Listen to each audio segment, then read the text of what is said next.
की आकाशिक म्हणजे काय आणि आकाशिक रेकॉर्ड्स म्हणजे काय? आकाशिक हा शब्द संस्कृत भाषेतून आलेला आहे. बर.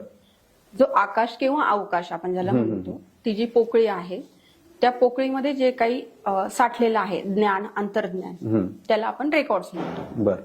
आणि आकाशिक रेकॉर्ड्स एखाद्या व्यक्तीचे, तर ते व्यक्तीचे नसून सोलचे कर्माचं जे काही तुमचं लेखाजोखा आहे, जे काही पुस्तक आहे, त्याला आपण आकाशिक रेकॉर्ड्स असं म्हणतो. म्हणजे हे मागचे आणि पुढचे पण असू शकतात का? असू शकतात थोड्याफार प्रमाणात, पण मागचे जास्त. कारण याच्यामध्ये आपण 60% मागचं कन्सिडर करतो आणि 40% पुढचं. कारण शेवटी तुमचे कर्माच, आपण त्याच्यावर ठाम नाही असू शकत. कारण एखादी घटना घडतीये आणि त्यावेळेस तुमची सतसत विवेक बुद्धी कशी जागृत आहे, त्या वेळेवर तुम्ही काय निर्णय घेता, त्याच्यावर तुमचे कर्म डिपेंड असतात. म्हणून मग ती घटना कशी घडणार आहे हे पूर्णपणे तुमच्यावर डिपेंड्स आहे.